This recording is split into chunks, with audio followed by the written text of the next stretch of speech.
আজকের ক্লাসে আমরা পঞ্চম শ্রেণীর প্রাথমিক গণিত বইয়ের পৃষ্ঠা ৭২ ভাগ করো, এই ভাগ করে ৬ নম্বরের ভাগ করোর আমরা দুইটা অঙ্ক করবো, ৭ নম্বর এবং ৮ নম্বর।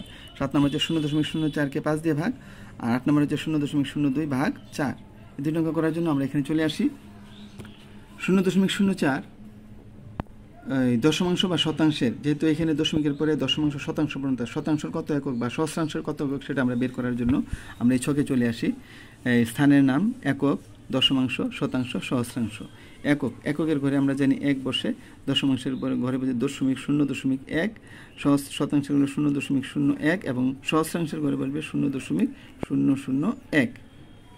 এখন আমার এই প্রদত্ত সংখ্যাটা 0.04, এককের ঘরে 0, এককের ঘরে 0, দশমাংশের ঘরে 0 এবং শতাংশের ঘরে হবে 4। এরপরে দশমিকের পরে ইচ্ছে করলে যতটা অঙ্ক বাড়ানো যায় এরপরে সবগুলি 0 দিয়ে বাড়াতে হবে, তাহলে সহস্রাংশের ঘরে বসবে 0। এখন আমি 0.04কে যদি শতাংশের সাথে তুলনা করি তাহলে আমার এই শতাংশ বরাবর 4 আছে, আর বাম দিক থেকে দশমিকটা উঠাই দিলে সংখ্যাটার মান হয় 4। তাহলে শতাংশের তুলনায় সে 4 গুণ, আর সহস্রাংশের তুলনায় সে হলো 40 গুণ।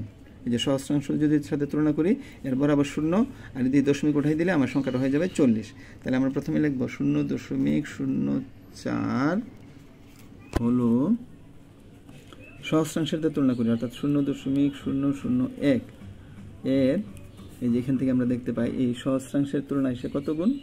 40 একক। 40 দশমিক উঠাই দিলে সংখ্যাটার মান হয় 40, সহস্রাংশের তুলনায় 40 একক। তাহলে এই 0.04 হলো সহস্রাংশ এর 40 একক। সুতরাং 0.04 ভাগ 5 হলো 0.001, অর্থাৎ সহস্রাংশ এর 40 ভাগ 5 একক। এভাবে 0.04 ভাগ 5 সমান হলো 40কে 5 দিয়ে ভাগ করলে হয় 8। আমরা জানি 5 দিয়ে যদি আমরা 40কে ভাগ করতে চাই, 5 8 40, ভাগফল হয় 8। তাহলে 8 বসালাম। এটা কার সাথে তুলনা করা হয়েছে? সহস্রাংশের সাথে। তাহলে এই ভাগফলটাও সহস্রাংশের সাথে পরিণত করতে হবে। পরিণত করার জন্য ডান দিক থেকে 1 2 3 ঘর পরে দশমিক, 1 ঘর 2 ঘর 3 ঘর পরে দশমিক, অর্থাৎ 0.008 হবে ভাগফল।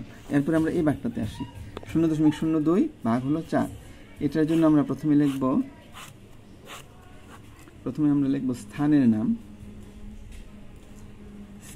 নাম, তারপরে হবে একক, তারপরে হবে দশমাংশ, তারপরে হবে শতাংশ এবং সবশেষে হবে সহস্রাংশ। তো একক যদি আমরা লিখি, এককের ঘরে 1, দশমাংশের ঘরে 0.1, শতাংশের ঘরে 0.01 এবং সহস্রাংশের ঘরে 0.001। আর আমার প্রদত্ত সংখ্যাটা হলো এককের ঘরে আছে 0 বসালাম, তারপরে দশমিক, দশমাংশের ঘরে 0 এবং শতাংশের ঘরে 2, দশমাংশের ঘরে আছে 0, শতাংশের ঘরে 2। এরপর আর কোনো সংখ্যা নাই, পরে আমরা যতটা খুশি 0 বসাতে পারি। সহস্রাংশের ঘরে বসবে 0। তাহলে তাকে শতাংশের সাথে তুলনা করলে বরাবর 2 আছে, দশমিক উঠাই দিলে হয় 2 একক। শতাংশের তুলনায় সে 2 একক, আর সহস্রাংশের তুলনায় হচ্ছে সে 20 একক। এই যে এটা বরাবর 0, দশমিক উঠাই দিলে হয় 20 একক। তাহলে আমরা লিখব 0.002 হলো সহস্রাংশের 0.001 এর কত একক? 20 একক। সহস্রাংশের তুলনায় 20 একক। সুতরাং 0.02 ভাগ 4 হলো 20কে 4 দিয়ে ভাগ, 20 ভাগ 4, আর কার একক? অর্থাৎ 0.001 সহস্রাংশ এর 20 ভাগ 4 একক। এভাবে আমরা লিখতে পারি 0.02 ভাগ 4 সমান হচ্ছে 20কে 4 দ্বারা ভাগ করলে 5 হয়। 4 দ্বারা যদি আমরা 20কে ভাগ করি, আমরা জানি 4 5 20, ভাগফল কত? ভাগফল হচ্ছে 5। এখন কার সাথে তুলনা করে আমরা ভাগটা করছি? সহস্রাংশের সাথে। তাহলে এটাকে সহস্রাংশে পরিণত করতে হলে ডান দিক থেকে 1 2 3 সংখ্যা পরে 3 অঙ্ক পরে দশমিক বসবে। তার ডান দিক থেকে 1 2 3 অঙ্ক পরে দশমিক। তাহলে আমরা বলতে পারি যে সুতরাং ভাগফল সমান হচ্ছে 0.005। আশা করি সবাই এই ভাগগুলি এখন তোমরা করতে পারবে। সবাইকে ধন্যবাদ।